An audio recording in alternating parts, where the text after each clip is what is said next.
Boys, today we are back, and I'm going to be going over the fights to make after UFC Houston.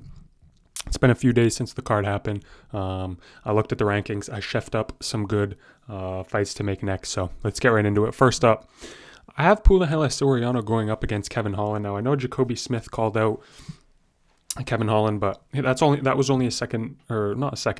only like third or fourth fight in the UFC. I don't think he's ready for Kevin Holland yet. Maybe one more like shitty guy, like top 20, top 25 in the rankings. But yeah, we'll talk about him in a second. But Punahele Soriano versus Kevin Holland, I think this is a great fight. Soriano's now on a 5-fight win streak, I think, either 4 or 5-fight win streak. Kevin Holland, I don't think he's ranked, or if he is, he's like 14th or 15th. But I'm pretty sure he's not ranked. After losing to D-Rod, I think he got bumped out of the rankings. And then he lost to Mallet, so he's definitely not ranked right now. But yeah, he's always on the fringe, just outside the rankings. And Puna's on like a 4 or 5 fight win streak. And I think this is a winnable fight for both guys. I think Kevin Holland might be able to tag up Puna. And I think Puna can maybe, land some big shots on Holland's chin. We saw D-Rod hurt Holland, so I think Puna can potentially hurt Kevin Holland. Or maybe he'll try to, smudge him up against the cage, try to wrestle him, because we know Kevin Holland's god-awful at wrestling. So yeah, I think this is a perfect fight to make. Two pretty well-known guys who obviously Kevin Holland's really popular. And I feel like Punahele Soriano, he had a great start to his UFC career, and he's not like a no-name, so I think this would be, a banger fight, maybe like a featured prelim, or like a co-main event on a crowded fight night, something like that. Definitely not a main event, and definitely not a pay-per-view. So yeah, moving on. Next up, Jacoby Smith, just fuck off. Genuinely fuck off. I really don't care if you get cut. I hope you get cut. You're genuinely one of the most unlikable motherfuckers on the roster. I dead ass, you are one of my, least favorite fighters now. Yeah, your personality is just awful. And I wouldn't have cared. Like, I would have just like fucking would not care about you. But you intentionally kept fucking hitting Josiah Harrell, who had a fucking brain injury, when the referee was stepping in. You landed 3 extra shots while Kerry Hatley was telling you to get off, had his arm like over you, and then you still landed 3 ground and pound shots. You're an absolute dickhead. You'd beat my ass, but I mean, I'm just saying it from my perspective. You threw 3 illegal shots when the ref was trying to get you off, and that's like shitty sportsmanship. So I didn't really like that. So yeah, you can fuck off. I don't give a fuck who you fight next. But whoever it is, I hope genuinely slimes you out and lands 5, unanswered ground and pound shots on you. So yeah, and just get what karma, the get back. So yeah, Jacoby Smith, fuck off. Moving on, Ante Delia versus Talison Teixeira. I almost put Ante Delia. I almost said his next opponent should be like PFL or like that promotion that Jailton Almeida signed to, ACB or some shit like that in Russia, but. I mean, obviously he's not going to retire probably, and Talison just won. It's a jump up in the rankings.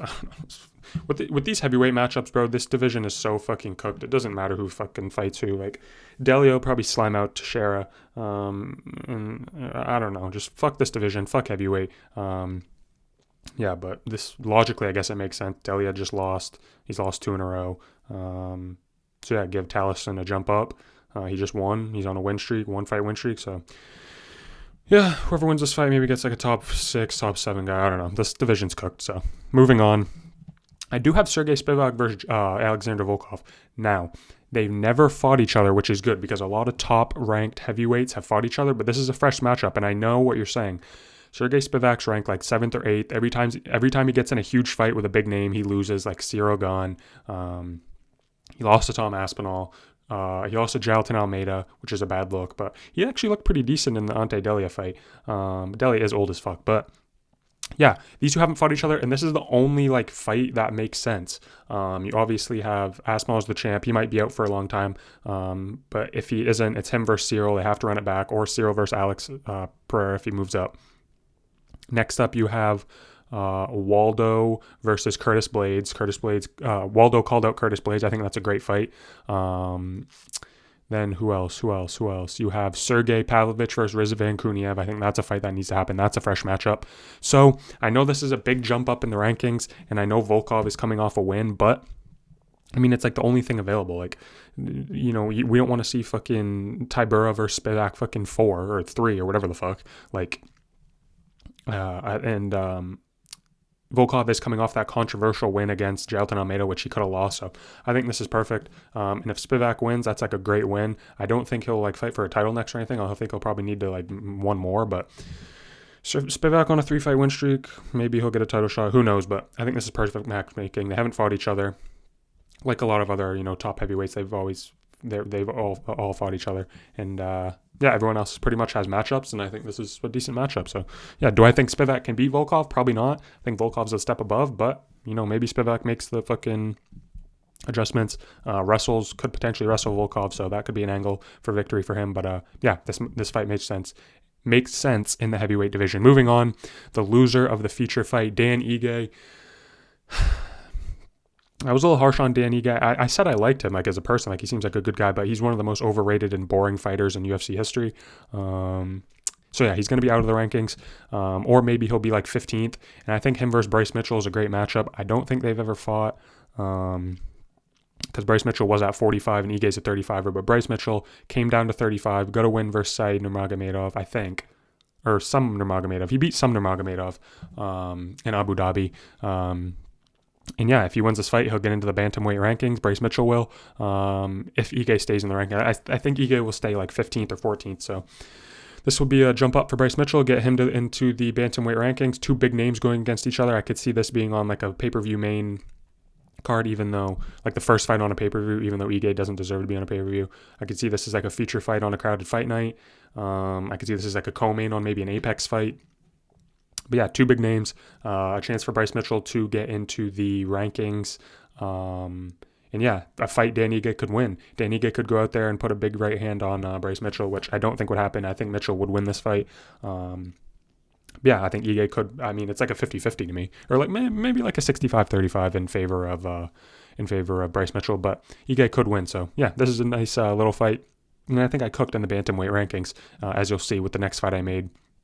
Melquizael Costa, the winner. He slammed out Dan Ige in the first round. And I think him versus Arnold Allen's a great fight. Now, as you can see on the screen, this fucking picture of Melquizael Costa is so blurry. I couldn't find an updated picture for him. So, yeah, that's why it's blurry. But I think this is a great fight.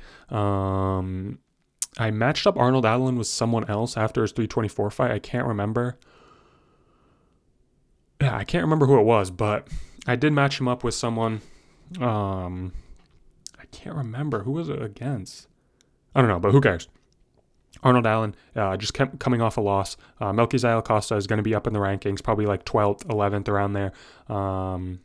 Maybe 13th, but I think this would be a banger fight. Arnold Allen, I don't think he'd get finished by Melquizael. And I think this is a very winnable fight for Arnold Allen. A huge step up in competition for Melquizael, but he's going to be in the rankings now. So those are all the fights that he's, him being in the rankings now, he's going to have tougher and tougher fights. So I think this is a great fight.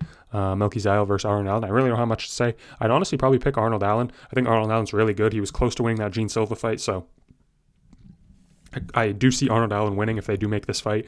But Melquizael has a chance. He's great jiu-jitsu on the ground. Arnold Allen is hard to take down though. Honestly, I just sauced up this matchup to get Arnold Allen a win. I think this would be. I don't think this would be close. I genuinely think Arnold Allen would win, but it's a great step up for Melky. I don't want to see him fight like a Dan Ige I don't want to see him fight like a fucking Patricio Pitbull. Kevin Vallejos is booked against Emmett, so that wouldn't match up time wise. Gene Silva, no. Brian Ortega's out of the rankings. He's up to lightweight. So I think this makes sense. This is definitely a winnable fight for both guys. I think it would be a really hard fight for Melquizael, and I think if the UFC wants Arnold Allen to get back on a win streak, because he kind of made a name for himself at UFC 324, even though he lost, I think this would be a great fight for both of them. So yeah, book this in the featherweight division. I could see this being a now with Melky on his long win streak and finish streak. I could see this being a main event in the Apex, maybe like a co-main or a feature on a really good. Probably a co-main on a really good, crowded fight night. Or I could see this being on a pay-per-view main card, fourth fight on a pay-per-view. Melky's a finisher. He's an interesting guy with his skin condition and his hair. And Arnold Allen, people like him. He's an interesting character, and he's a really good underrated fighter. So yeah, this would be a banger fight. Moving on. Jeff Neal, I'm sorry, but I'm gonna have to genuinely end your career here. I'm sorry I have to do this to you, but this is just how the fight game goes, bro. I'm sorry. I want to see you get a win. I do like you, but this makes the most sense. I could see the UFC doing this too. Jeff Neal versus Joel Alvarez. And I'm sorry, Jeff Neal, I really don't want to, fucking cause any more damage to your brain, but I I genuinely think the UFC might make this matchup. Joel Alvarez isn't in the rankings. Jeff Neal's just probably going to be like 12th, 13th. So I could see them wanting to give Joel Alvarez into the rankings, a jump up into the rankings. And sadly, Jeff Neal, if I'm Jeff Neal's manager, I stay far away from this fucking matchup. I get like I try to get the Kevin Holland fight, honestly. I try to get, I don't know, something easier than Joel Alvarez, but I can see the UFC feeding Joel Alvarez to Jeff Neal. I don't know why. I don't know if the UFC hates Jeff Neal or what, but they're putting him up against straight killers. If I'm Jeff Neal's manager, give the guy a break and give him an easy fight. Like, genuinely pick your fucking next opponent, damn near. But yeah, I could see the UFC doing this, wanting to get Joel Alvarez, a big Spanish star, into the rankings. And it would suck because I know Joel Alvarez would just genuinely spark out Jeff Neal at this point in his career. And I do fuck with Jeff Neal, man. I do want to see him win, but goddamn, his chin's just not there anymore. He got hit genuinely just straight on the temple by Uros Medic. Got the snot knocked out of him. Terrible, terrible KO. So yeah, I feel bad. I hope he gets a better matchup than this, but I can see the UFC doing some shit like this. They want to build a Spanish star, get him into the rankings. So yeah, I think the UFC will probably do Jeff Neal versus Joel Alvarez. And this would be a banger too. Like, they would both come to scrap. I just think Jeff Neal would get chinned in the first round, but they're both scrappers. And yeah, I think it would be a nice little fight. I'm sorry, Jeff Neal. I don't want it to happen because I do like you, but I could see it happening. Moving on. The winner of the co-main event, Uros Medic, he called out Leon Edwards and book it. Fucking book the call out. Leon at this point needs a win. Uros Medic is chinny. We didn't get to see that in this fight with Jeff Neal because he slammed him out in a minute, but he does get dropped in a lot of his fights early on too. So if Leon Edwards can come out, maybe put the pressure on him, try to fucking land a shot on that chin, he could knock him out. This is winnable for Leon. He showed great grappling in the fight with Protes in the first round. He showed that he still has it in the grappling, so maybe he could go out there and grapple Uros Medic. I'm not really sure if Uros Medic has great grappling. I don't think he uses it a lot. I think he goes for finishes. He either gets knocked out or he's the one knocking out. He had a great post-fight speech, and with the call out of Leon, I think it's perfect. Leon needs a win. Uros Medic is that lower tier guy in the rankings that, Leon does have an opportunity to beat. Leon had genuinely no chance to beat Carlos Protes at this point in Protes' career. Like, that was just a layup fight for Protes. But I think this is a winnable fight for Leon. I don't think Uros Medic is the level of Protes or Sean Brady or all the guys Leon's lost to. And Leon needs a bounce back win, and this is genuinely a fight that he could win. So, but I could also see Uros Medic slamming out Leon Edwards, worse than Protes, like genuinely knocking him clean out, cold spazzing on the canvas. So, yeah, this is like a 50-50 fight to me, honestly. Maybe like 55-45, 60-40 towards Uros. But if Leon can pressure him, land a shot on that chin early, Uros is chinny as fuck. So I could see Leon winning. This could be like a nice little, where could I see this?